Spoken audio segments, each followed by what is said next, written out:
Bows, TKOs, yeah. Bows, TKOs, we got bows, TKOs, yeah. Bows, TKOs, we got bows, TKOs, yeah. Bows, TKOs. Bows and TKOs, we are live. Episode 43 coming at you on this beautiful Tuesday evening from the Valley.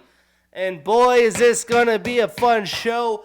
We got UFC 300 preview coming, fights that have been announced. We're going to recap PFL San Antonio, preview PFL Las Vegas, and recap the Apex UFC Fight Night Vegas 90 card that happened this past weekend.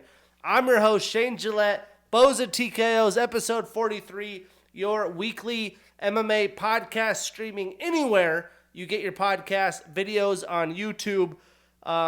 Again, weekly podcast if you're looking for your MMA, UFC, and other action, recapping, breakdown, real detailed previews of upcoming fights. So let's jump into it as I will be getting ready to go to Vegas, although I'm not going to UFC 300.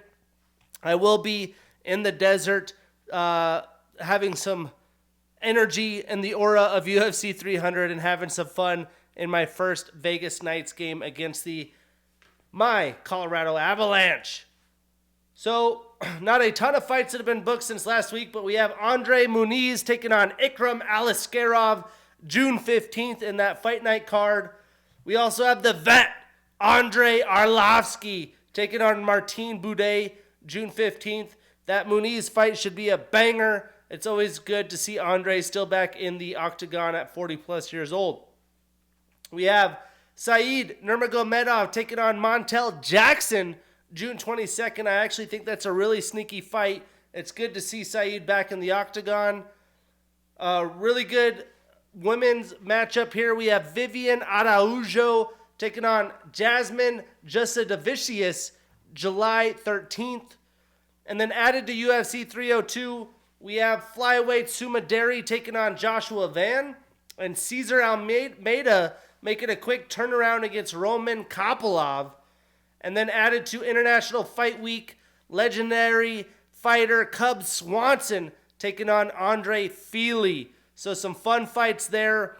Some new matches to be made as Jillian Robertson's fight with Michelle Waterson Gomez was moved from the June 1st fight night to UFC 303 at International Fight Week. That's great for them. We have Makhmud Muradov out of his fight against Michelle Pereira in the upcoming Rio de Janeiro 301 card.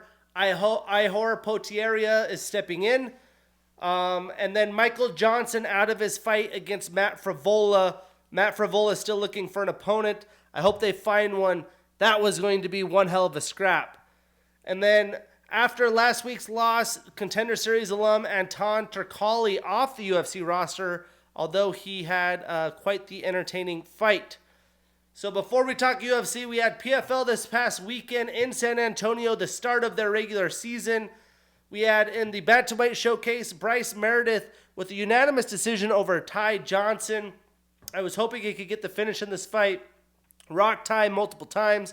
Ty was just looking to get his jiu-jitsu and leg locks going. I wish when you had top control in Bellator, you could rain those elbows down. So many opportunities there. Kana Watanabe with a unanimous decision over Shanna Young. Talia Santos, slight work with a round one rear naked choke over Alara Joanne. Sergey Blistany with a unanimous decision over Blagoy Ivanov in a crazy warfare of a fight. Very close decision. We had the undefeated Dakota Dacheva stay undefeated with a round one knockout over Lisa Maldine. Liz Carmouche doing Liz Carmouche things with her third win over Juliana Velasquez via unanimous decision. We had Denis Goltsov with a round 3 TKO over Linton Vassell, and Valentin Moldavsky with a round 1 TKO over Ante Delia. Pretty easy fights to predict, in my opinion. The only one I had wrong was the Denis Goltsov fight. This Thursday, they are in Las Vegas. I'm like, man, how crazy is it that I had this Vegas trip before all this was announced? But if I would have went A couple days earlier, I could have caught PFL Vegas, could have caught the weigh-ins for UFC 300. Tis his life. But PFL Vegas, we have decent fights. We have Bruno Miranda taking on the OG Brent Primus. We have Sadabu C taking on Joshua Silveria. Amazing PFL Bellator collision course here of Clay Collard and Patricky Freire. This would have been worth the price of admission. The rest of the card, maybe not so much. And then Robert Wilkinson taking on Tom Breese. And Impa Kasaganai taking on Alex Polizzi. I'm going to take Brent Primus, Sadabu C, Patricky Freire, Robert Wilkinson, and Impa in those fights. That Clay Collard Patricky fight is going to be straight chaos, and I'm here for it. Excuse me. So you can get your Thursday PFL action and Thursday UFC 300 press conference. All fighters on the roster are there. And then 300 weigh-ins on Friday right before the massive UFC 300. It's finally here. The biggest, most baddest stacked UFC card of all time. But before we jump into our talk and discussion of UFC 300, let's talk about what went down in the Apex at UFC Fight Night Vegas. I went another 500 in my picks. I went 4-4. This gets us at 268, 133, and 6 overall on bows and TKOs. Still doubling up the losses. I need to get some more dubs to keep that going. Yearly 75, 47, and 3. Now, when I think about the recap of this card, it was a solid card, but it wasn't really that deep of a card. I thought there was some moments. I actually probably think it was dang near just as good as the Atlantic City card due to the fact there wasn't such big mishaps with the judging. But some good fights we did not break down. We had Nora Cornoli with a round 2 TKO over Melissa Mullins, a plus 275 dog, nice little upset win. We had Cesar Almeida with a round 2 TKO over Dylan Budka, performance of the night, 50 G's. And he already has that fight on UFC 302 booked against Roman Kopylov. We have Gene Matsumoto with a round 2 submission via guillotine choke over Dan Argueta. So we're going to kick it off. We had Norma Dumont with a unanimous decision over Jermaine Duranami. So it's a fight that I got wrong, but I am not too shocked by the outcome. Clearly, Norma didn't want anything to do with GDR's kickboxing. And when there were chances for Jermaine to sit in the pocket and strike, she was controlling those exchanges, landing the cleaner shots, but she really couldn't avoid the takedown and stay on her feet. So after 3.5 years off due to having a baby, she is now almost 40 in a couple months. That's kind of a tough Clash of Styles fight to get in your return fight, but that is life in the UFC. So statistically, Norma landed 49 total strikes, 11 of those significant. So you could tell she really wasn't that interested in fighting over the course of 15 minutes, 11 significant strikes. But she had 6 takedowns. She went 6 for 8. So if she wanted it, she was getting it. She had 10 minutes of control time. That's 2 full rounds. And Jermaine landed 91 total strikes, 16 of those significant, a lot from the bottom. But, she's going to have to work on her takedown defense if she doesn't want the fights to go that way. So Norma extends her winning streak to 4. She moves up 2 spots in the rankings to number 9. Jermaine starts a new losing streak. She is 2-2 in her last 4 fights since 2019. And she enters the bantamweight rankings at number 14. She was out of them from the long layoff. Now, what's next? Well, I think Norma with that win against Miesha Tate would be a ton of fun. Similar styles. I think Miesha would like that matchup. If not, maybe Irene Aldana. She deserves to fight up after that win. And for Jermaine, if she does return, a matchup with Josanne Nunez would be a ton of fun. 2 strikers getting after it that are in the top 15.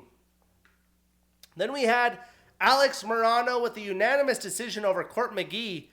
And I'm glad Alex got this win for my picks, but man, was this a very close dogfight throughout the entire 15 minutes. Court was putting a pace on the younger Alex and really was in his face the entire fight, classic McGee style. I was actually impressed by this outing from Court and thought that Alex should have been more aggressive with his striking. The jab of McGee was working. Maybe that kept him out of range, and then mixing in the takedowns. The stats don't tell a real accurate story of the fight, with touchy shots that Court had just on top, kind of slapping around. But you could tell he was digging deep for a win to keep his UFC life alive and fell just short. Statistically, Court landed 78 total strikes, 60 of those significant. He had 1 takedown in 6 attempts, and he did have 3 minutes and 20 seconds of control time. Now, Alex landed 42 total strikes, 38 of which were significant, and a submission attempt. So Alex starts a new winning streak. He is 3-2 since 2022, but he is, and Court extends his losing streak to 3.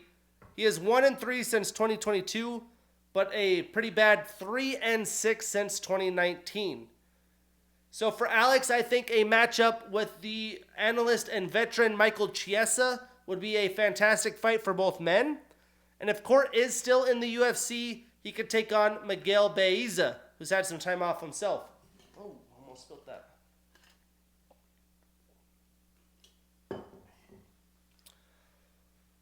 Moving on, in the main card, we had pure chaos. What would you expect? Anything less when a Trevor Peek fight? We had Charlie Campbell with a unanimous decision over Trevor Peek. And again, another classic Peek-style fight. Even though Trevor was getting hit and getting hit pretty hard, he continued to move forward with that frantic and chaotic pace that he has.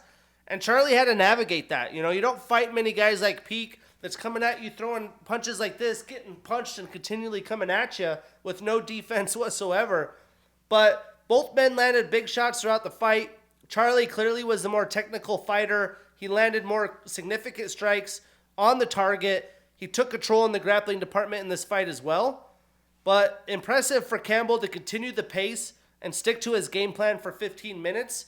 There was some really wild scrambles and 50-50 positions that made this fight even more chaotic, and I absolutely loved it. I think everybody did.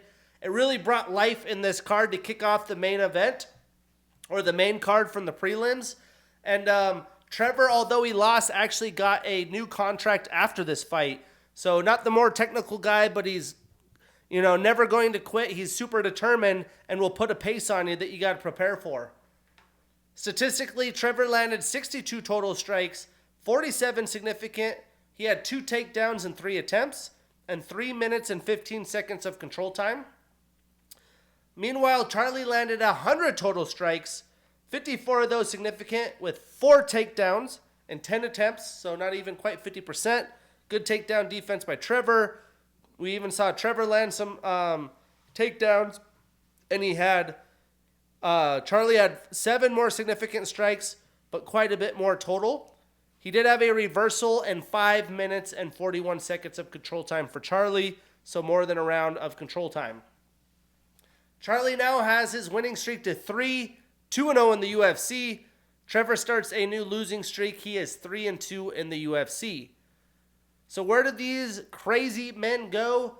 Give me Charlie and Damir Hadzovic. And for Trevor, he can scrap with Kurt Holloway, who was recently on a Fight Night card as well. I think that would be fantastic. 2 guys willing to just sit in the pocket and throw down. Moving on, we had Ignacio Bahamondes with a round 1 TKO over Christos Giagos. Performance of the night, 50 G's for Ignacio. And what a show, man. This was just a great performance. I talked last week about him having time to really perfect his craft, and he just was flowing in there, crafty with his strikes, and was all over Christos early. He was able to land a beautiful shot to knock Christos down and get the victory. Christos wanted to get a takedown and bring the fight to the center of the octagon, but Bahamondes' length was way too much to handle. He was piecing him up at range with beautiful strikes and combos. And statistically, Ignacio landed 40 total and significant strikes with a knockdown, and Christos only landed 18 total and 17 significant strikes. He was 0 for 1 in takedown attempts, and Ignacio was just piecing him up, coming at him. Christos just really was trying to manage the octagon and distance, he didn't get many chances to fire off his own combinations. Christos extends his losing streak to 2. He is 2-4 since 2021. And Ignacio starts a new winning streak. He is 3-1 since 2022. So what's next? Well, I think Christos and John Makdessi would be an appropriate scrap. I've said Ignacio and Ignacio like 15 times. I think on the broadcast I said Ignacio, so I'll stick with that. For Ignacio, I'd like to see him square up with Nazim Sadikov. That would be the appropriate fight. Slowly step him up into the top 15 as he is still only 26 years old. Moving on, we had Chepe Mariscal with a split decision over Morgan Scherer. Fight of the night, 50 G's for Chepe. And man, oh man, was this a banger of a scrap. A very deserving fight of the night showdown. With that being said, although every round was super razor thin close, I had Morgan winning rounds 2 and rounds 3 to win the fight. I think he got robbed of a victory here. And at the start of the fight, Chepe came out like a bat out of hell, and he wanted to bring the wrestling and grappling to Morgan, which I figured would be the case, because I haven't seen Morgan and his wrestling ability in MMA grappling. But he showed that he is really good with takedown and defense, really good at scramble positions, and that really impressed me because mixed with his striking, he's going to be a problem for the division. I thought Morgan landed cleaner strikes throughout the fight as well. Landed more damage. You could see Chepe's face worn out after the 15 minutes. He looked at like the fresher fighter in round 3, and as the fight wore on, he even brought the grappling to Chepe come rounds 2 and 3.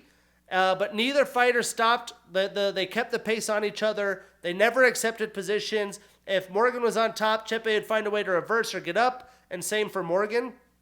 The cardio and pace these guys put on deserves all the credit in the world. Very impressive for these guys who are pretty new to the UFC. And I actually want to look to see what round 2 and 3 stats were. I always talk about the full fight stats to see if they back up my thoughts.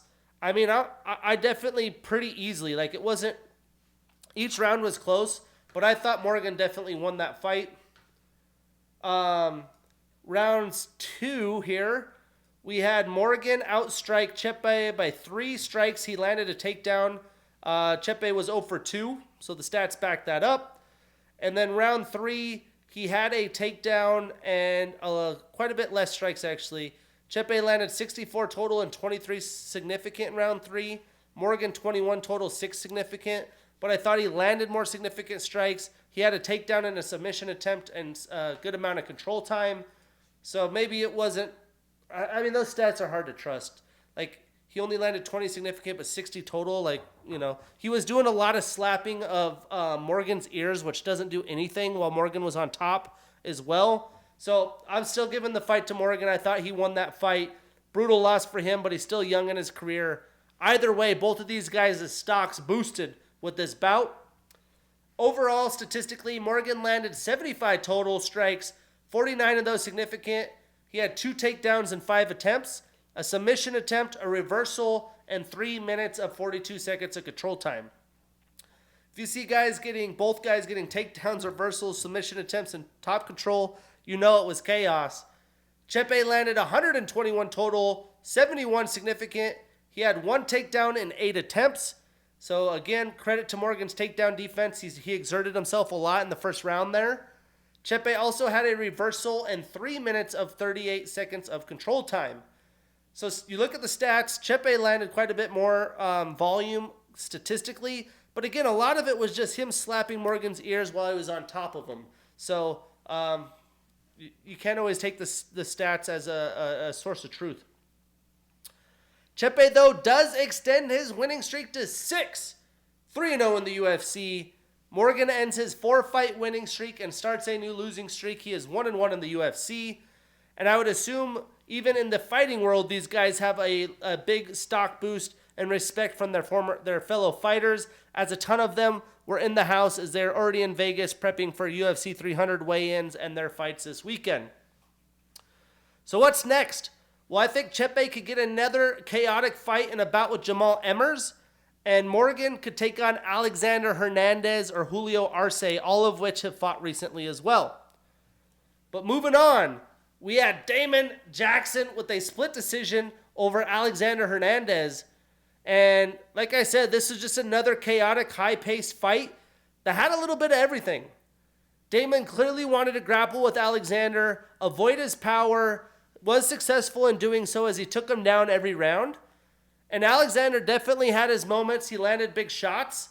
He did rock Damon really bad in the third round. He got a knockdown in the third, but spent a lot of his time and energy defending takedowns and getting up from Damon's takedowns early in the fight. So it was just a little too late.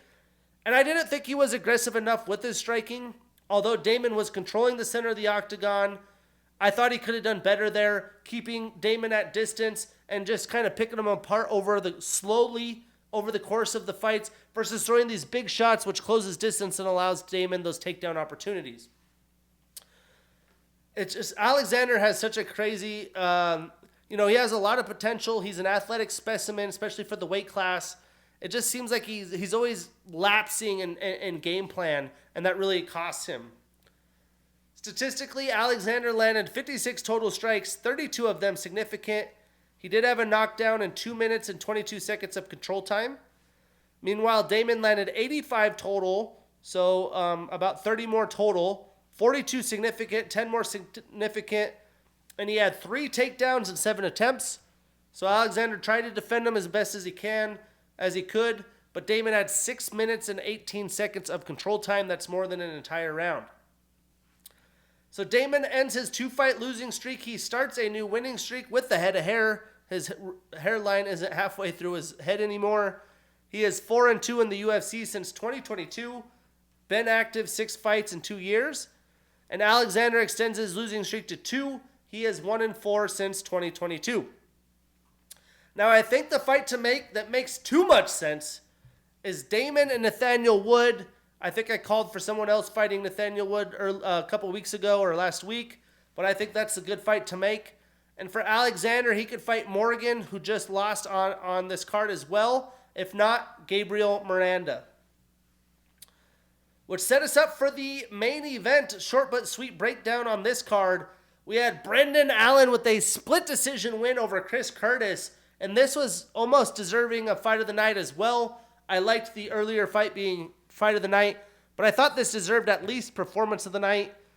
This was a lot like the first fight where both men were landing shots, trading, and boxing exchanges. Chris was in close range, firing away. He landed a ton of body shots throughout the fight that was paying dividends as well. And Brendan, as expected, really went to the grappling well in this fight. He did have success in doing so against one of the better takedown defenders in the UFC, and he really had good timing with those. He would let his boxing flow, which, in the first fight, he got clipped in the first round. So he was willing to stay in the pocket, exchange to where Chris was close and gave himself an opening for those takedowns. But yeah, I mean, he had a lot of time in top control, but really Brendan, even though he had Chris's back like 3 or 4 times, didn't really have clean looks at rear naked chokes. He wasn't landing much damage on top, if at all, which I think definitely, damn near lost him the fight. If you're getting someone's back and you're getting that much takedowns and top control, you got to fire some shots off. And although Chris is good at defending the rear naked, we'll go for something else. I didn't quite understand that, but, Chris is tough. He has good takedown defense to let his strikes fly. And after the fight, we've come to find out Chris had a grade 3 hamstring tear, which is basically the hamstring tearing off the bone. I guess he had a hamstring injury early in the fight, really messed it up at the end of the third round there. And that could have been a difference in how the fight ended and how it played out, because Brendan was gassed really hard from all the grappling in rounds 4 and 5. And although Chris took this on short notice, he actually was a fresher fighter later, and he was just Brendan would come in with sloppy takedowns. He wouldn't even grapple with him. He'd just post Brandon there. He could have just sat there and, went to town on him. Body's done that, but he let him up and continued to strike.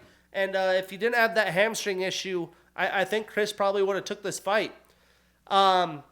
Brendan, still young, solid, well-rounded fighter. I'm just surprised he was willing to exchange strikes with Chris so much. He didn't look for more leg kicks to take some of the power and movement away from Chris. Because when he did throw him through the leg kicks, he had success. Through body kicks, he had success. So I think he should have threw some more of those. But I was impressed with Chris Curtis still. I mean, the journeyman that's been here, done that. He's showing he was looking more confident in this fight from what we've seen lately. This was short notice. He had the cardio for 5 rounds, and he damn near won it and had a grade 3 hamstring tear. So bravo to both men. Statistically, Brendan landed 128 total strikes, 112 significant. He had 6 takedowns in 13 attempts, so almost 50%. He finished with 6 minutes and 5 seconds of control time, so more than a round. And Chris landed 141 total strikes, so about, 14 more total. He had 124 significant strikes and 12 more significant than Brendan. He also had 2 reversals in 1 minute and 18 seconds of control time. So what's next? I really do think you rebook Brendan versus Marvin Vettori. I don't think this fight earned him a title shot. And there's kind of a logjam at the top of the division anyways. And for Chris, he could take on RoboCop Gregory Rodriguez. Imagine that. Banger. Let's go. But enough of that. We got UFC 300 on Saturday. Prelims at 2 p.m. Pacific on UFC Fight Pass. I think ESPN Plus as well. Prelims on ESPN. Local television. 5 p.m. Pacific. I'll be at Ellis Island if you're in Vegas watching the fights. No good fights to not break down because the entire card is straight yacked. We're breaking down every single fight just like 299. But there is rumors at the press conference on Thursday the UFC is going to announce some new gloves. Maybe it's branding of gloves. It's the same gloves. Hopefully it's Trevor Whitman's gloves. Especially after all this eye poke nonsense and chaos the past couple weeks. And they have released new shorts. I'm assuming the fighters are wearing them. Poatan has like a tribal design. Max Holloway has his his Hawaiian flower shorts. Zhang Wei Li has these really cool China-based one. Justin, nothing really special there to be honest. But that'd be really cool if they're starting to get into that. Maybe it's just for UFC 300. But Max Holloway finally got his shorts. Love to see it. So let's jump right in. Kick it off in the early prelims. We have Davison Deuce DeGuerra Figueiredo, 36 years old, with a 22-3-1 record and the number 8 next to his name, taking on Cody No Love Garbrandt, 32 years old with a 14-5 record. Now, again, 2 former champs in the early prelims. This is insane. In the best of ways for fight fans. The former flyweight champion only has 1 fight at bantamweight. That was against a very good striker in Rob Font, who beat Cody via unanimous decision in a 5-round main event. And this is Cody's neck of the woods at bantamweight, where he was a former champ back in 2016, which is honestly wild to think about because he's only 32 years old, and that seemed like forever. He's just now in the middle of his fighting prime. I do believe Davison could be the flyweight champ if he was fighting the champ today. I just think he's struggling to make weight there. It would be a lot of torture for him, and I just don't think he wants to deal with it. Regardless, Figgy did impress me in his bantamweight debut. I bet against him. His speed and his power is really translated. And it's going to be interesting with Cody because his speed and power is usually top-notch for the division and might even have an advantage against Figgy there. But Figgy will have the slight MMA grappling advantage. I think he will be the more confident fighter in this fight. But breaking it down, Cody trains out of Extreme Couture. He has a D2 wrestling background out of Newberry College. He's a former bantamweight champion. He's tied with Petr Yan, Marlon Vera, and Montel Jackson for the most knockdowns in the bantamweight division history with 10. 2017 Fight of the Year against TJ Dillashaw. The 2016 Breakthrough Fighter of the Year. He is on a 2-fight winning streak, which were both in 2023. After his 1-fight stint at flyweight where he got knocked out by Kai Kara France. I was there in Vegas. 11 of his 14 wins come via knockout. Now, Davison has a BJJ style. He trains at a shoot box to Diego Lima. He's got a black belt in BJJ. He's the former flyweight champion. He had 2 different title reigns and 1 title defense each time he reigned it, so 2 overall. He has the fastest title fight turnaround in UFC history, which was 21 days back in 2020. He's tied with Demetrius Johnson for the most finishes in the UFC flyweight division history with 7. He has the fastest submission in flyweight history, 1 minute 57 seconds versus Alex Perez. He has the most knockdowns landed in UFC flyweight division history with 11. Also the most submission attempts for flyweight history with 20. He was the 2020 Fighter of the Year. He had the shortest span between a trilogy in UFC history at barely over a year with 406 days. He also had the only trilogy in UFC history consisting of both fighters in their 3 consecutive bouts with Brandon Moreno. He had the 2020 Fight of the Year against Brandon Moreno. He's a Jungle Fight alum. He's on a 1-fight winning streak and is 2-1 since 2022. 9 of his 22 wins are via knockout, 8 via submission, so 17 of his 22 wins via finish. And he also has a 2.5-inch reach advantage. Now, although Cody's been susceptible to knockouts, he hasn't been finished at bantamweight since his fight with Pedro Munoz in 2019. I really don't think Devison's going to have enough power to get the finish here. Although Cody's been somewhat chinny in some of his fights, he really hasn't been finished lately.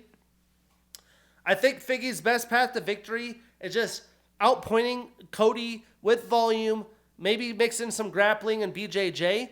Either way, this is a really close fight, a really fun and intriguing fight. Almost the whole card is that close. I mean, the matchmaking here is phenomenal. The fact that this is kicking it off still blows my mind.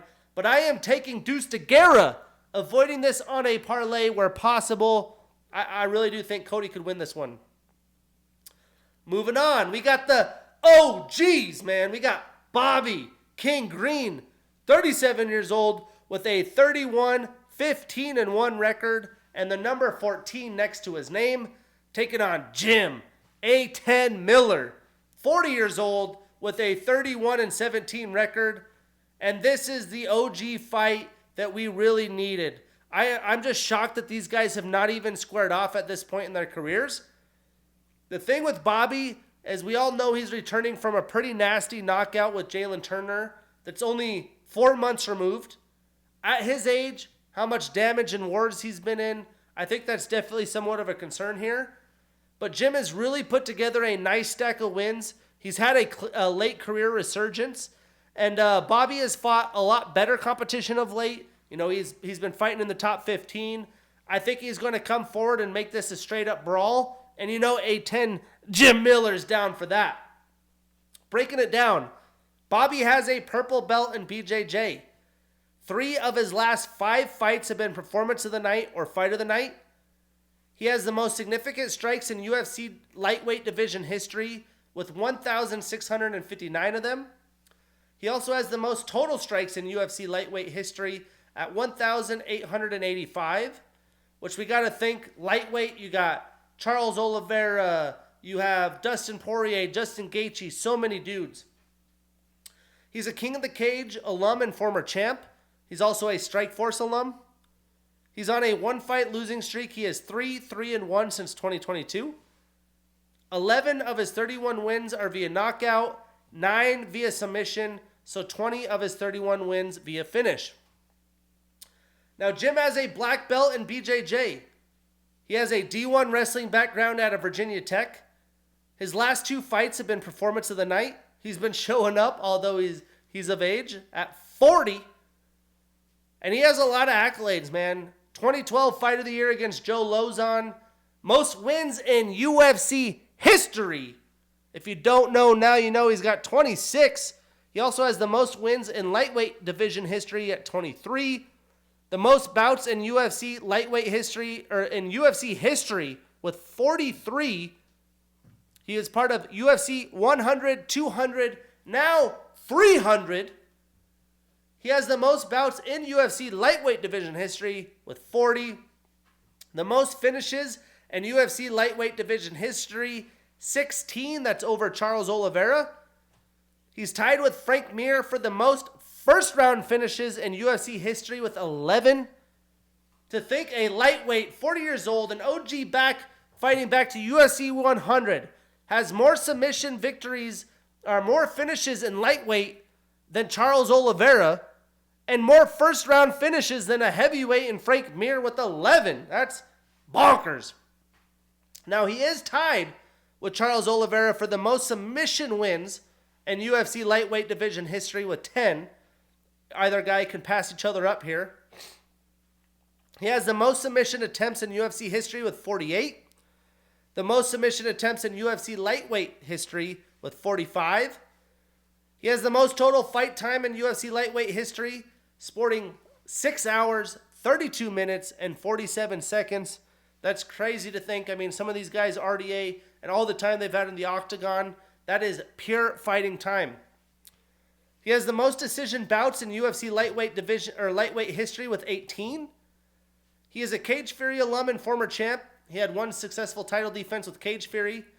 He's also a Ring of Combat alum. And 20 of his 37 wins are via submission. Golly, Jim Miller. And again, Jim has really looked good the past few years. I just think Bobby's going to be slicker when it comes to the striking. I think he will have the speed advantage, which will pay dividends in a brawl in the first round. I would not be surprised to see Jim try to grapple Bobby, tire him out. He is very susceptible to grappling. That's another win for Jim Miller, potentially a submission to pass Charles Oliveira, but I know he's going to be game to strike and put on a show for the fans. But I am taking Bobby Green. I am avoiding him on a parlay where possible, especially with the recent knockout. You never know. That sets us up for we still have 2 more fights in the early prelims. We got Marina Rodriguez, 36 years old, with a 17-3-2 record and the number 6 next to her name, taking on Jessica Batistaca Andrade, 32 years old, with a 25-12 record and the number 5 next to her name. I love saying her nickname, Batistaca. She is just savagery. And we'll talk about her accolades for days. Now this, we are for sure, will be a fun striking matchup. This should be great to carry the vibes for UFC 300 nice and early after what we've already broken down. I think this will be better than the Zhang Weili fight for women's MMA and the Holly Holm Kayla Harrison fight.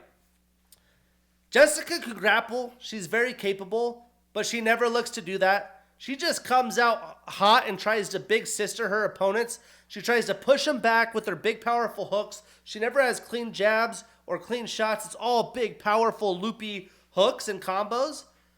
She does do spurts of combos and does a really good job controlling the distance. She does get kicks out there and jabs out there to do so as well. Now, Marina, she has sneaky power. She is a much more technical striker than Jessica, and she does so well controlling the distance and piecing her opponents up with a jab and 1-2 from distance, and I think that's going to be the story here. Breaking it down, Marina has a purple belt in BJJ. She has a dark blue with a black tip belt in Muay Thai. She's a Contender Series alum. She's on a 1-fight winning streak and is 2-2 since 2022. 7 of her 17 wins are via knockout. Impressive for women's MMA. She is sporting a 3-inch reach advantage and a 3.5-inch leg reach advantage. That could definitely be huge for her. Now, Jessica has a black belt in BJJ. She's the former strawweight champion. She has the most performance of the night bonuses in UFC women's history, Batistaca. She is tied with Angela Hill for the most fight of the night bonuses in UFC women's history. Most post-fight bonuses in UFC women's history with 10. The most in strawweight with 9. She's tied with Amanda Nunes for the most wins in UFC women's history with 16. You want to talk about a legendary card. Each one of these fighters' accolades are, it's like a book. She has the most bouts in UFC women's history with 26. She has the most finishes in UFC women's strawweight division history with 6. The most knockouts in UFC women's strawweight division history with 4. She has the most knockdowns landed in a fight in UFC Women's Strawweight Division and UFC Women's history with 4. That was against Mackenzie Dern not that long ago. Mackenzie is going to love being a part of that. She's the only woman in UFC history to win a fight in 3 separate weight classes. You want to talk about the BMF? Jessica Andrade is the BMF of women's MMA. She has the most bouts by a woman in a calendar year in UFC history, 5 of them in 2023. She has the most significant strikes landed in a UFC women's flyweight bout. She had 231 against Lauren Murphy when she went down or up to flyweight. She has the first standing arm triangle choke in UFC history, which was the 2022 submission of the year against Amanda Lemos to get a standing arm triangle. That's insane. She's on a 1-fight winning streak. She is 3-3 since 2022. 10 of her 25 wins are via knockout, 8 via submission. She's a finisher. 18 of her 25 wins via finish. But she also has been known to be a little chaotic and get finished. She goes for broke. 5 of her 12 losses via knockout, 4 via submission. So 9 of her 12 losses have come via finish. She does not like decisions. Now, Jessica in her last outing absolutely steamrolled Mackenzie Dern. That has to be a confident boost, but she just can't come in and attack Marina like she did Dern because she is way better with her defensive boxing and counter shots. And I do think Jessica is going to have her moments here. She's going to close range, land some of those furious combos. She reminds me of the Tasmanian Devil. When she comes in, she's just straight chaos in there. I'm sure she'll land decent shots. But I think Marina is going to keep her at distance, land more shots, win on the scorecards, or potentially catch Jessica in for a finish being overly aggressive. For that reason, I'm taking Marina Rodriguez. And let me pull this up. Is she a dog? We get the dogs. Let's see. I think she's still the dog. Early prelims is crazy.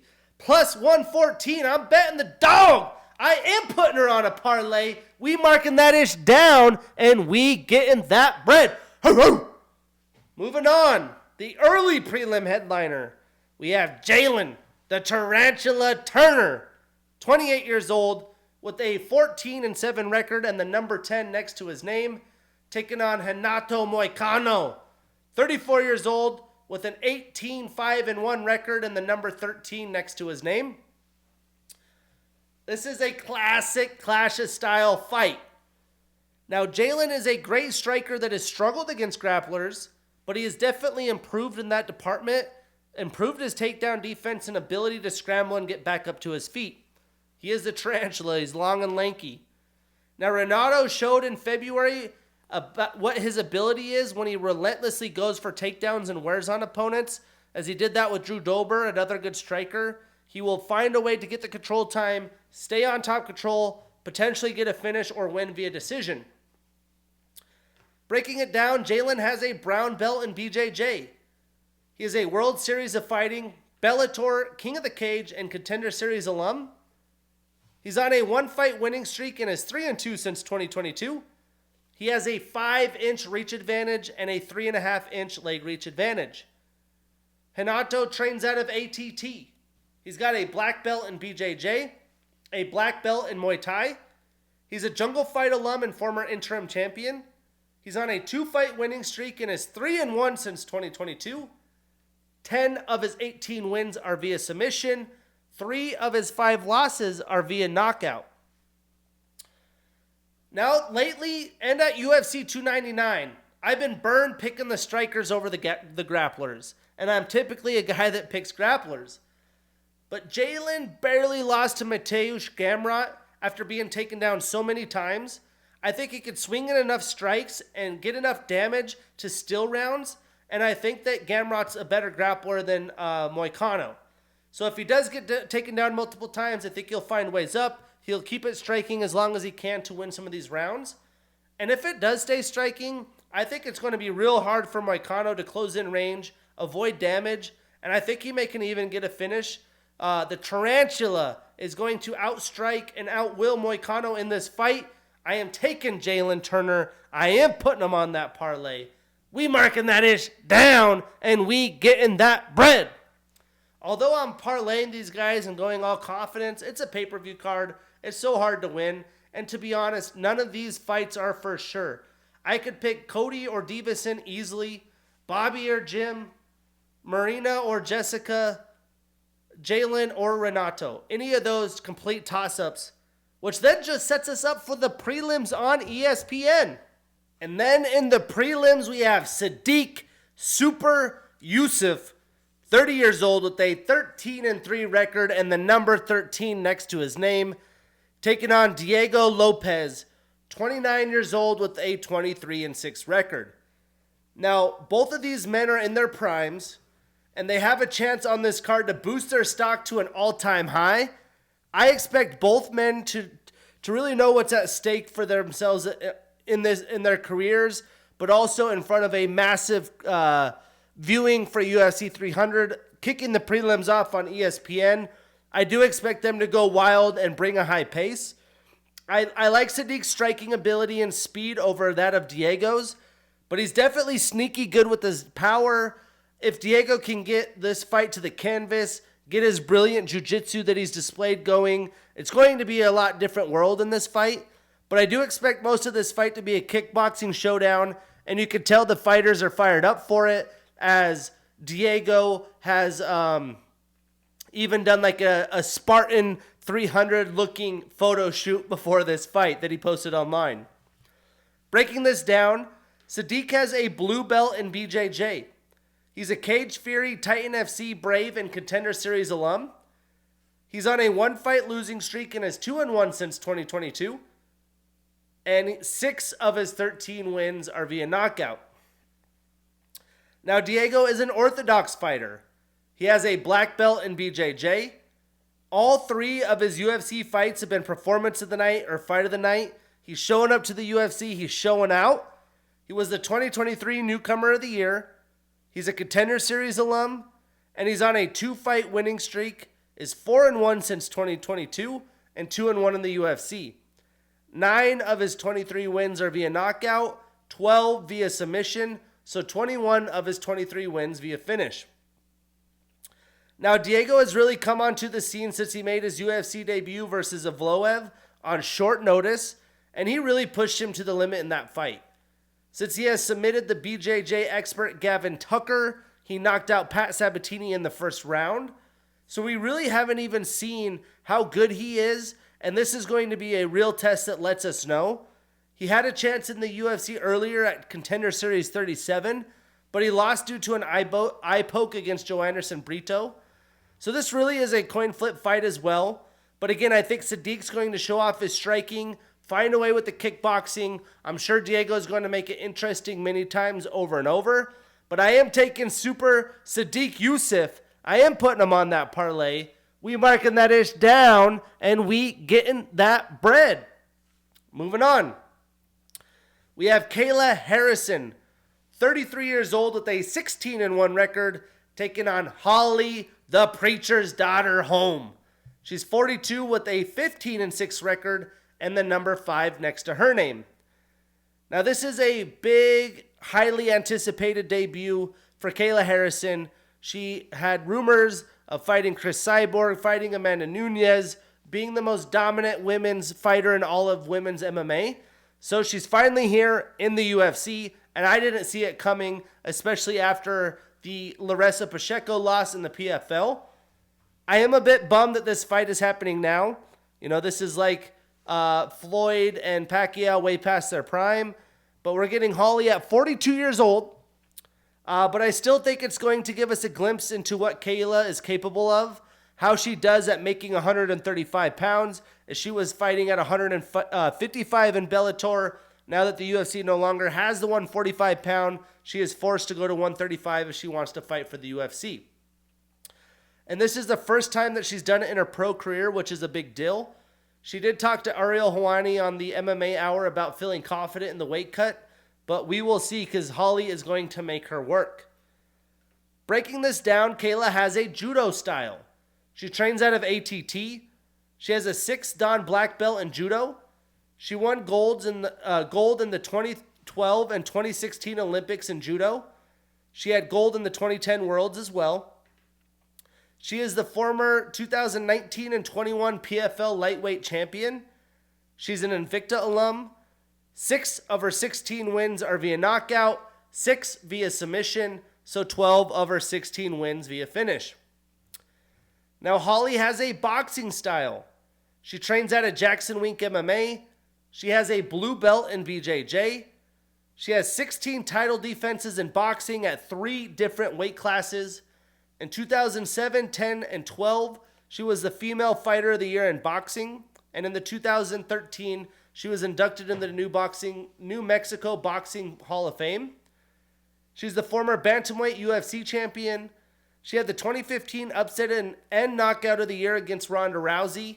Probably one of the biggest moments in women's UFC history. She was the 2015 Newcomer of the Year. She's a Bellator and Legacy FC alum. She's on a 1-fight winning streak. She's won 1-1 since 2022. And 8 of her 15 wins are via knockout. Now, I really do think Kayla is going to look to grapple in this fight. And I believe she'll have success early. But is she going to be able to do anything once she gets the takedowns? Is she going to be able to land damage, go for submissions? She now has the ability to throw elbows, which she can't do in the PFL. And Holly's going to have the striking and IQ advantage, especially as a boxer, even though she's 42. But Kayla will have the power and grappling advantage in this fight. If Holly can out-cardio Kayla, let her gas out, I could see Holly pouring it on late in round 2 and 3. If this was a 5-round fight, I would definitely prefer Holly, even at 42. But at the same time, this is the biggest moment in Kayla Harrison's MMA career. This is what she's always dreamed of.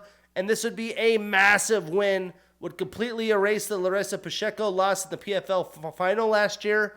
And if Holly was at a younger age, I would be taking Holly in this fight.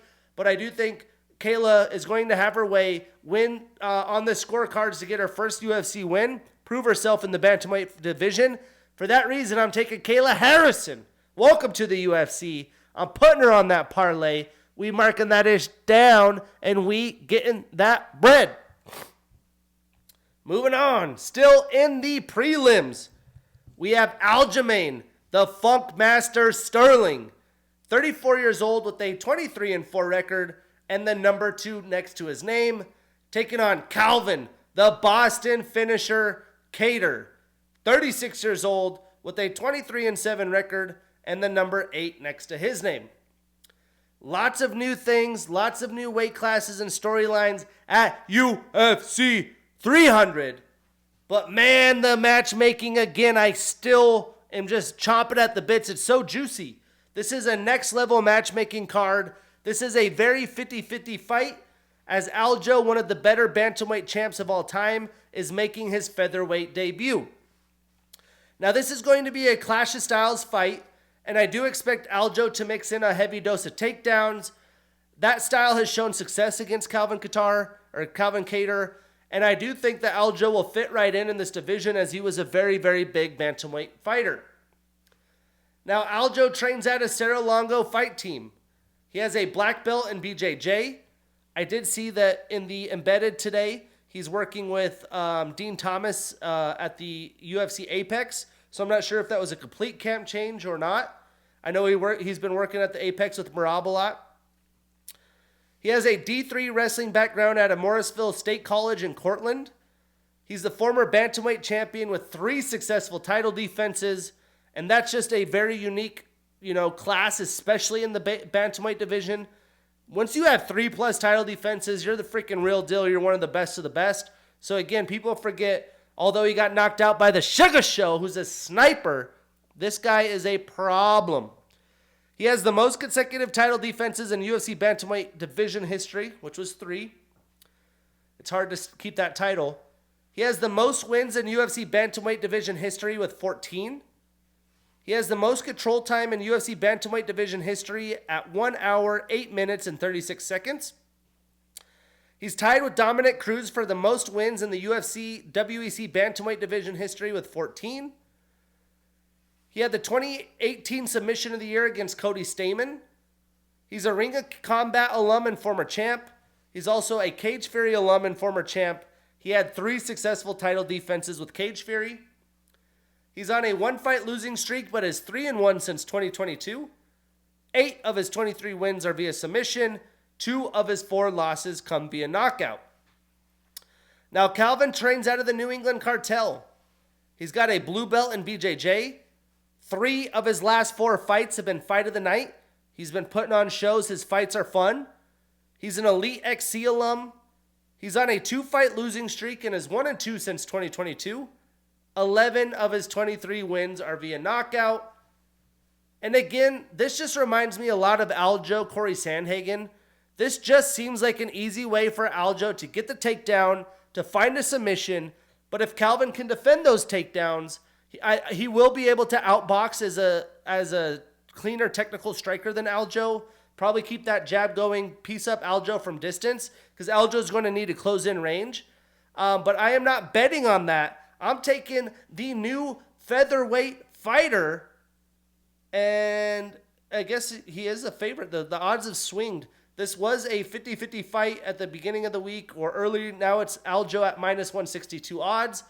So I am taking Aljo, taking the Funk Master. We put him on that parlay. We marking that ish down, and we getting that bread. And although we have the embeddeds, the countdown came out early. I'm now talking about the pod, and we're talking about parlays. I'm like, man, there's going to be so much betting action this weekend, and I'll be in Vegas. Can't wait. Moving on for the prelim headliner. That's how crazy this is.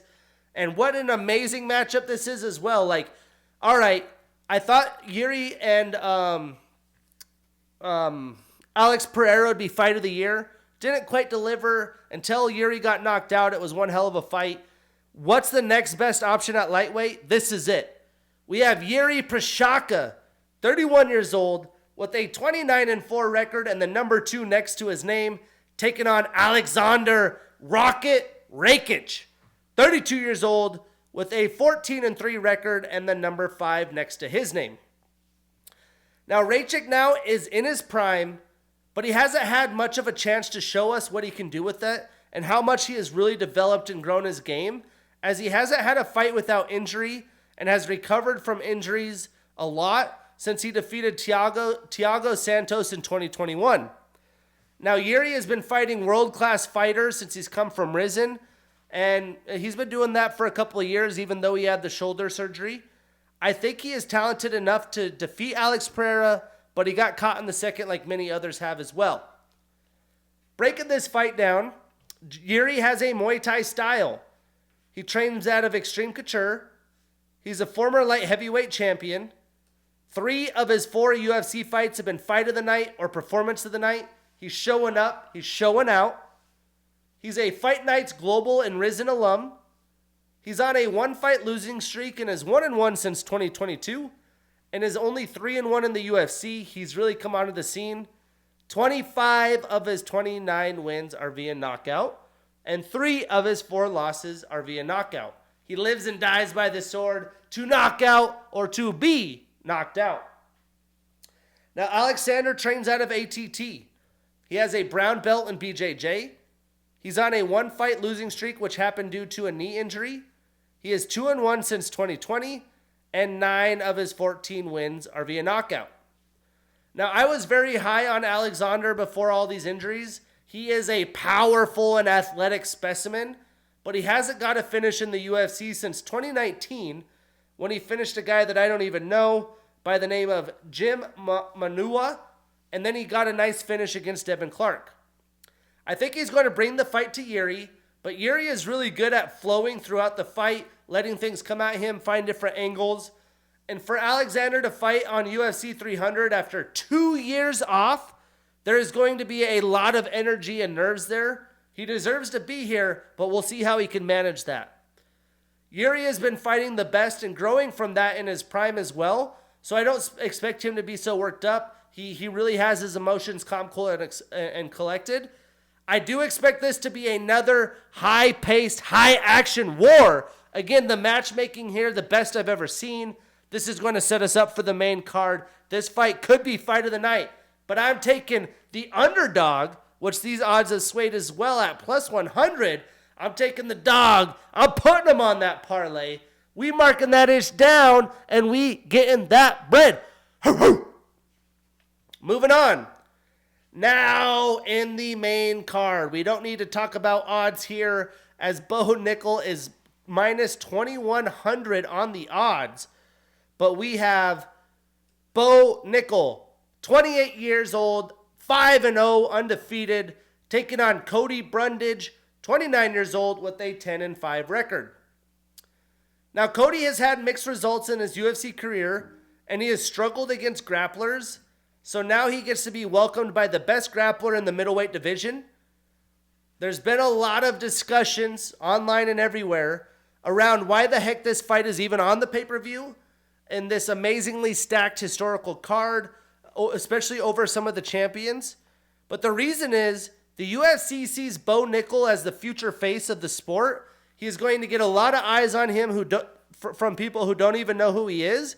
And I think he's going to be able to say that in his entire UFC career, he will never be on the prelims.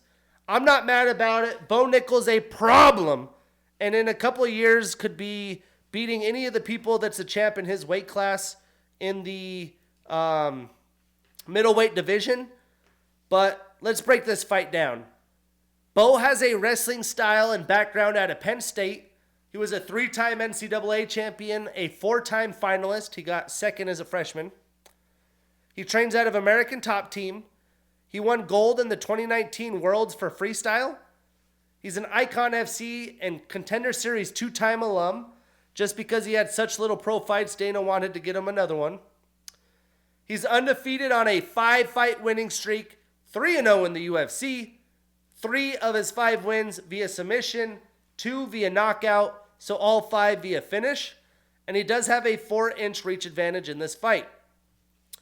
Now, Cody is an orthodox fighter. He trains out of Factory X. He has a blue belt in BJJ. He's a Contender Series and LFA alum. He's on a 2-fight winning streak. He's 4-3 since 2022. 5 of his 10 wins are via knockout, 3 via submission, so 8 of his 10 wins via finish.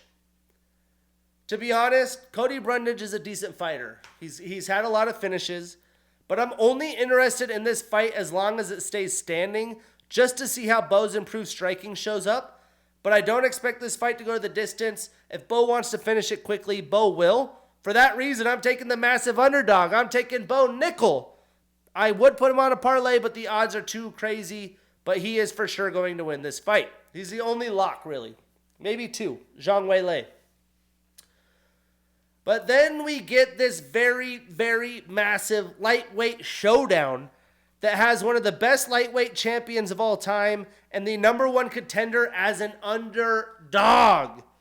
We have Charles "Do Bronx" Oliveira, 34 years old with a 24-9 record and the number 1 next to his name, taking on Arman Akalikits Sarukian, 27 years old with a 21-3 record and the number 4 next to his name. We're getting a former champion who is in his prime and is taking on a young man who has dominated in his UFC career at only 27 years old.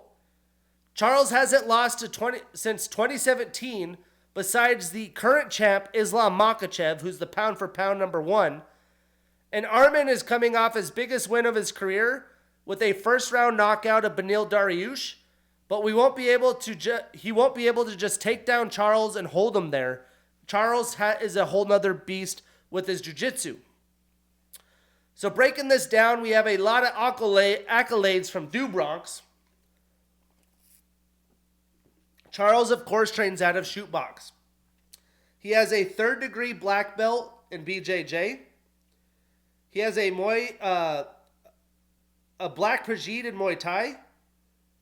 He's the former CBJJE world champion, which was a world competition in 2007 when he was a blue belt. He's the former lightweight champ with one successful title defense. 9 of his 13 fights have been performance of the night. This guy is a finishing machine. He has the most performance of the night bonuses in UFC history with 13. The most post-fight bonuses in UFC history with 19. Most finishes in UFC history with 20. Most submission wins in UFC history was 16. The most submission wins in UFC featherweight history was 6. So while he was at a weight class smaller, still has the most submissions. And even with that, he is tied with Jim Miller for the most submission wins in UFC lightweight history with 10. He had the 2014 submission of the year against Hatsu Hioki, the 2021 comeback of the year against Michael Chandler. He was also the 2021 fighter of the year. He had the 2022 submission of the year versus Dustin Poirier. He's a Jungle Fight, Ring of Combat, and Eagles Fighting alum. He's on a one-fight winning streak and is 2-1 since 2022. 21 of his 34 wins are via submission, 10 via knockout, so 31 of his 34 via finish. 4 of his 9 losses are via knockout and 4 via submission, so 8 of his 9 losses are also via finish. He likes to gamble. He's willing to get those wins, those bonuses, and make a name for himself. Now, Armin trains out of ATT. He's a master of sport in MMA and freestyle wrestling. 4 of his last 6 fights have been fight of the night or performance of the night. He's showing up. He's showing out. Everyone in this card has performance bonuses like crazy. They're evenly matched fights. Again, the more I dive into this card, you just realize how sweet it is. He's on a 3-fight winning streak and is 4-1 since 2020. 9 of his 21 wins are via knockout, 5 via submission, so 14 of his 21 wins via finish. We all know Armin is a grappling heavy fighter. He showed improved hands.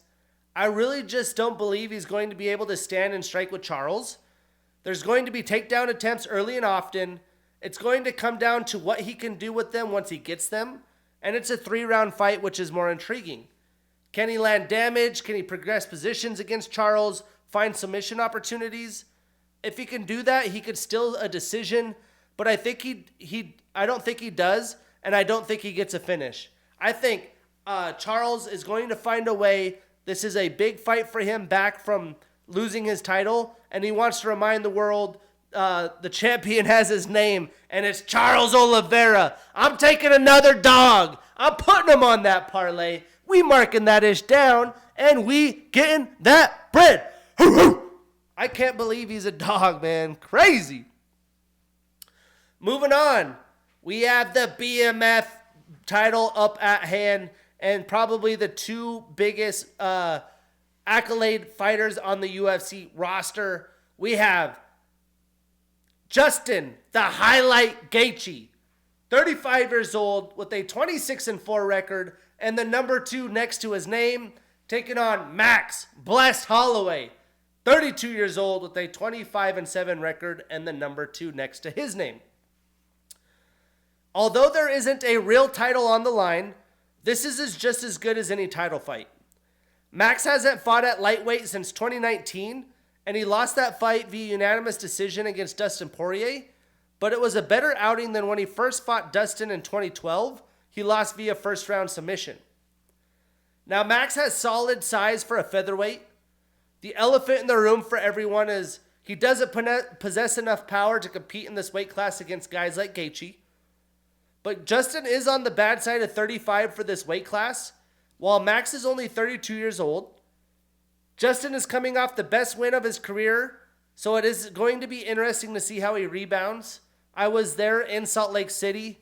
It was an amazing scene. And Max has been in featherweight purgatory and has pretty much cleaned house with everyone in the division besides Volkanovski since 2014. Now, Justin trains at an Elevation Fight Team. He has a D1 wrestling background out of Northern Colorado.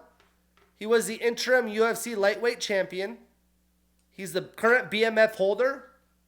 9 of his 12 UFC fights have been fight of the night or performance of the night. His nickname is the Highlight for a reason.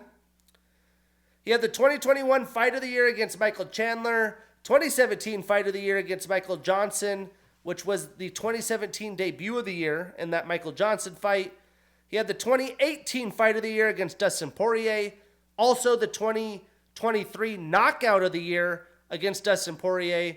He has the most post-fight bonuses in UFC history, mic drop, the highest significant strike accuracy percentage in UFC lightweight division history at 60%. He's a World Series of Fighting alum and former champ. He had 5 successful World Series of Fighting title defenses. Now, Max has a brown belt in BJJ. He is the former champ with 3 successful title defenses. He also was the interim featherweight champ. He has the highest significant strike differential in UFC history, which was 180 in the Brian Ortega fight. He's the first American to win the UFC featherweight championship. He has the most post-fight bonuses in UFC featherweight division history with 10. 3 of his last 5 fights have been fight of the night, not even performance of the night. He's living great and he's blessed. He has the longest winning streak in UFC featherweight division history at 13. The most wins in UFC featherweight division history with 20. The most knockouts in UFC featherweight division history with 9. What about the power? He has the most finishes in UFC featherweight division history with 11. He's tied with Darren Elkins for most bouts in UFC featherweight division history with 26. He has the most significant strikes landed in UFC history at 3,197. He has the most significant strikes landed in a UFC featherweight division history, 2,892. He has the most total strikes landed in UFC history at 3,441. The most total strikes in featherweight history, 3,096. The most total fight time in featherweight history, 6 hours, 47 minutes, and 23 seconds. He has the most significant stripes absorbed in UFC history at 2,121. He has the highest strike differential in a fight in UFC history, 312 versus Calvin Kattar. He has the most significant strikes landed in UFC history, 445 against Calvin Kattar. The most significant strikes attempted, 744 against Calvin Kattar. The most significant strikes attempted in UFC lightweight history in his fight against Dustin Poirier, 446. The most significant strikes attempted in featherweight history, 744 against Calvin Kattar. The most distant strikes landed in a UFC history, 439 against Calvin Kattar. The most significant head strikes landed in a fight, 274 against Calvin Kattar. The most significant body strikes landed in UFC featherweight history and UFC history, 117 against Calvin Kattar. The most total strikes landed in a fight in UFC history and featherweight history, 447 against Calvin Kattar. He has the most total strikes attempted in a fight in UFC and featherweight history, 746 against Calvin Kattar. He has the most total strikes attempted in lightweight division history, 473 in that Dustin Poirier fight. The most total head strikes landed in a fight in UFC featherweight history, 274 against Calvin Kattar. The most total body strikes landed in a fight in UFC history, 119 against Calvin Kattar. The most significant strikes landed in a round in UFC featherweight history, 144 in the round 4 of the Kattar fight. He has the most significant strikes attempted in a round in UFC featherweight history as well, 204 in round 3 versus Jose Aldo. He has the most total strikes landed in a round in UFC featherweight division history, 141 against Brian Ortega. And the most total strikes attempted in a round in UFC featherweight history, 212 against Jose Aldo, which was round 3. Oh, and he was a 2017 Fighter of the Year. He's on a 2-fight winning streak, 1-2 since 2022. 11 of his 25 wins come via knockout. This has to be Fight of the Night. You know, Justin completely demolishes his competition. He has really nasty leg kicks and serious power everywhere. And now he's head kicking people. The brute forces of power that has fought Max really has been Alexander Volkanovski. And that is the mountain that Max wasn't able to climb. Max also hasn't fought in a 3-round fight since 2016. Since he has been the champ and has been main eventing for so long. Justin has only gone 5 rounds once in the UFC. He had main events and championship bouts, but he never got to the 5th round because he's usually knocking people out. That was his 2020 fight against Tony Ferguson. So I think that could have benefited Max, as his volume and pace could have wore on Justin if this was a 5-round fight. But in just 3 rounds, there is no doubt this is going to be a collision course. I think the Volk fights will prepare Max for the leg kicks. He can eat a shot. He has a good chin. I think Max definitely is a cleaner technical boxer. He is going to want to move more, let his footwork go to town, get quick combos in, and be able to get in and out with Justin without being clipped so that he could win on the scorecards if he has a path to victory. I just don't know if he's going to be able to do it. Justin is fighting at the best that he ever has. He's taken this seriously, more serious than ever with Trevor Whitman. For that reason, I'm taking the highlight, but I am not putting that on a parlay. Fight of the night, BMF. Let's freaking go. And no, should these guys have taken that fight, Gaethje could be fighting Islam, Max could be fighting Ilya next. But these are what the BMFs do. These guys are showmen. Like Max said, I don't remember gladiators having weight class. He sees himself like a modern day gladiator. There's people that fight for money and fight for accolades. There's people that fight for a legacy, fight to put on a show, and fight because they're fighters. And these dudes are exactly that. Moving on, in the co-main event, it's going to be hard to follow the BMF. I really think the card entirely goes good like this. After the BMF, it goes like this. We have Zhang Magnum Weili, 34 years old with a 24-3 record, taking on Yang Xiaonan, 34 years old with a 17-3 record, and the number 1 next to her name. Now, China is going to be on full display here for the strawweight championship. Yan is kind of jumping into the deep end here in this fight. She has lost to Carla Esparza and Marina Rodriguez, which was in 21 and 22. Then she won a very close fight against Mackenzie Dern and defeated Jessica Andrade in her best performance in the UFC. Now, Zhang has cleaned out the entire division besides the one and only Rose Namajunas since 2018, and I don't think she's going to stop here. Now, Zhang has a Sanda and kickboxing, Muay Thai, and Xiaozhou style. She has a brown belt in BJJ. She has 2 successful title defenses overall in 2 different stints. She's the first ever Chinese champion in UFC history. She had the 2020 Fight of the Year against Joanna Jędrzejczyk, the best women's fight of all time. 5 of her last 7 fights have been Fight of the Night or Performance of the Night. She does show up, and she freaking shows out. She has the largest striking differential in a bout in UFC women's history. She had 288 versus 21 against Amanda Lemos.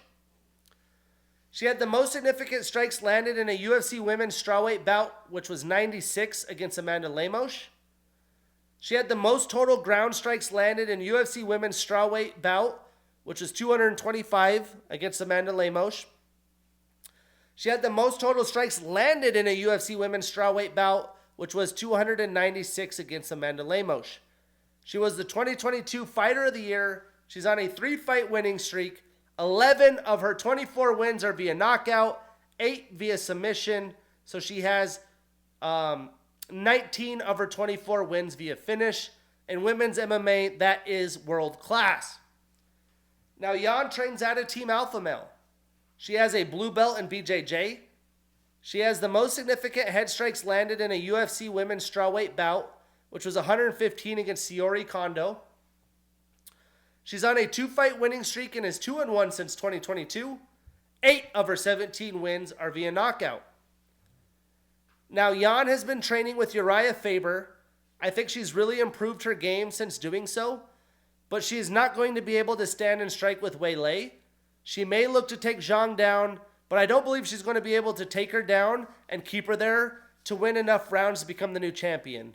She barely battled in the striking with Mackenzie Dern. This is the next level. We will see. And still, I'm taking Zhang Weili. I'm putting her on that parlay. We marking that ish down, and we getting that bread. Moving on to the main event. Dana White said the main event would be mind-blowing. I think the rest of the card is more mind-blowing. I mean, debatably, stylistically, some of the earlier fights are better than the main card, right? The early prelims, not a bad fight on the early prelims. We got Divas Figueiredo, Cody No Love, complete toss-up, amazing, new storylines for both. OG's Bobby Green, Jim Miller, amazing fight, toss-up fight. Marina Rodriguez, Jessica Andrade, amazing fight, probably the best women's fight on the card in the early prelims. Clash of Styles, Jalen Turner, Renato Moicano, anything could happen, nobody really knows. Still a very solid fight. The prelims, Sadiq Youssef and Diego Lopez. A little bit of a clash of styles, still very competitive fight, could go either way.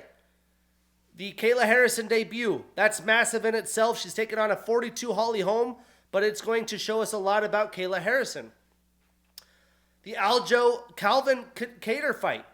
New for Aljo, can he handle the division? Can Calvin Kattar get back on track? Very close fight, toss-up fight.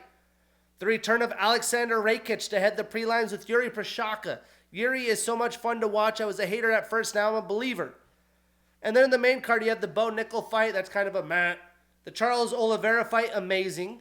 Then you have the BMF fight, amazing. Then you have the Zhang Weili fight. I'm like, And the main event could be here, but maybe not. Point being, this is a stacked freaking card. The more I talk about it, the more hyped I am. It's only Tuesday evening. Fast forward me to Vegas, be around that energy. Woo-wee! Can't wait. But we are going to talk about the main event and a man that is very deserved so. Dana talked about, I think he tried a lot. I think he tried to get Khabib back. He tried to get McGregor. It wasn't going to work out. Who knows what else he was trying? Maybe a Leon Edwards Islam fight. There's so many things. But if there's a guy that deserves it, it's Alex Poatan Pereira. At 36 years old with a 9-2 record, he has taken on Jamal Sweet Dreams Hill. 32 years old with a 12-1 record and the number 1 next to his name. Now, to be honest with you, the fact that this is headlining UFC 300 is going to be a story that people will, MMA, Twitter, and a bunch of people are going to talk about for years to come. Why? Well, if you would tell me this would be a light heavyweight title matchup in general, you wouldn't believe me. Alex is now the champ of his second division after only 7 UFC fights. That is insane. Jamal Hill only has 1 win over a young, capable contender in the division, which was Johnny Walker, which he smoked, knocked him clean out. He has defeated a very old Glover Teixeira. Great fight. Glover fought good in his 40s, but come on. An old Thiago Santos that went to the PFL and hasn't won. And even an older OSP that was on a big decline. Both of these men are knockout artists, though. They're going to put on a violent show, and it's a certified banger regardless. Breaking this down, Alex has a kickboxing style. He's an orthodox fighter. He trains at a Teixeira MMA and fitness. He has a black belt in kickboxing, a brown belt in BJJ. He's the former Glory middleweight and light heavyweight champion in 14, 17, 19, and 2021. He's the former middleweight UFC champion. He has the shortest time and fewest bouts to win championships in 2 divisions in UFC history. In 2 years, he had 7 bouts. He's the first and only fighter to win the UFC middleweight and light heavyweight championships. He has the latest knockout in a UFC middleweight fight, 2 minutes and 1 second in round 5 against Israel Adesanya. Middleweight and light heavyweight, a big gap. The fact that he's doing this is crazy. 4 of his last 7 UFC fights have been performance of the night. Obviously, he's showing up. He's getting paid. He's showing up, showing out. He was the 2022 Male Fighter of the Year. He had the 2017 Fight of the Year against Israel Adesanya. He's a Jungle Fight alum and former champion. He was also an LFA alum. He's on a 2-fight winning streak and is 5-1 since 2022. 7 of his 9 wins come via knockout. Now, Jamal has a brown belt in BJJ. He's the former light heavyweight champion.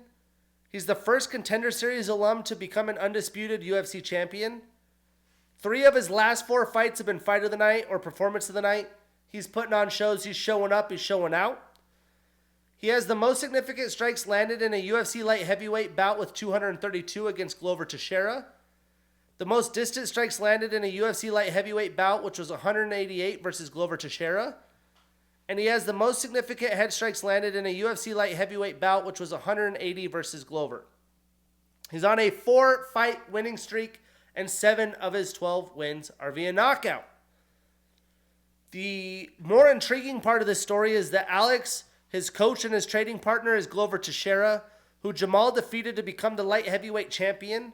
So there's definitely going to be a good game plan from Glover. He got to see all of what Jamal is capable of, as they had a 25-minute war and went everywhere in the fight. Jamal has a ton of power and has improved his grappling, which could definitely play dividends here. But Alex has been susceptible to takedowns pretty easily. I could see, Jamal leaning to that. But knowing Jamal, he's just going to throw. That's just what he'll do for the fans in the main event. I expect violent exchanges early and often. Someone's going to sleep. But I am concerned about Jamal with the quick Achilles turnaround. I also haven't seen him against top-level competition. Every time I've doubted Poatan, he shoved it in my face. I'm ready for another immaculate Pereira knockout. I'm taking Poatan, and still, I'm putting him on that parlay. We marking that ish down, and we getting that bread. UFC 300, it's about to go down. Woo-wee! I am so bummed about even saying what's next week, because we're back to the damn Apex after a week off. We have a short notice headliner where Matheus Nicolau, the number 5th ranked flyweight, is taking on Alex Perez, the number 8th flyweight. Decent card, but after this, we get 2 fight nights that are location based. So out of the Apex, thank goodness. Either way, episode 43, I'm your host, Shane Gillette. See you next week.